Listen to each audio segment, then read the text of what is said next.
Hi welcome to SR media. Badangi మండలం ముగడ గ్రామంలో గెద్ద కృష్ణవేణి అనే మహిళను అర్ధరాత్రి గుర్తు తెలియని దుండగులు హత్య చేశారు.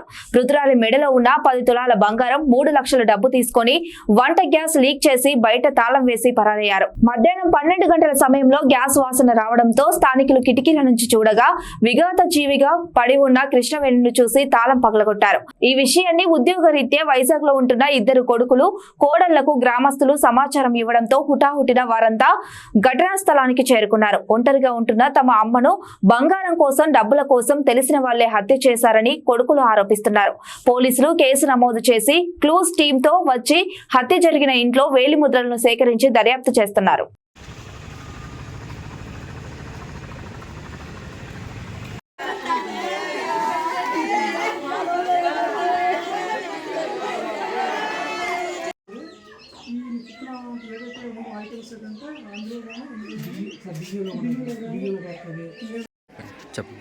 నా పేరు హరికృష్ణ అండి.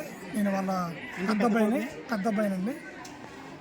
యాక్చువల్గా ఇది ఏంటంటే గోల్డ్కి జరిగినటువంటి హత్య అండి. అది మెయిన్గా ఎందుకంటే ఆవిడ ఒక్కడ ఉంటుందండి. అంటే ఎవరో తెలిసిన వాళ్ళే బాగా అబ్జర్వ్ చేశారండి. ఎందుకంటే వాళ్ళు ఈ బాడీ మీద కూడా అంటే కలిసినట్టుగా యానిమల్స్ ఉన్నాయండి. అంటే ఇంక ఏదో తీసుకోవాలి అంటే ఒంటి మీద ఇప్పుడు కూడా గోల్డ్ నియర్లీ 10 తులాలు గోల్డ్ ఉంటుందండి. ఇంకా ఉండేది ఏంటంటే ఎక్కడ దాస్తుందండి. అది తీయడానికి ఆ రిమైనింగ్ దీని గురించి ఆవిడ్ని బాధ పెట్టి చంపారండి. ఇది కానీ నా ఎక్స్పెక్టేషన్ మాత్రం ఇది ఎవరు తెలిసిన వాళ్ళే చేసిన పని అండి. అది క్యాష్ ఎంత ఉంటుంది? క్యాష్ ఇంట్లోనే అంత ఎక్కువ ఉండదండి. పెన్షన్ ఎంత వస్తుంది? పెన్షన్ నియర్ 35 వస్తుందండి. కరెక్ట్గా నాకు తెలియదు కానీ అది సార్.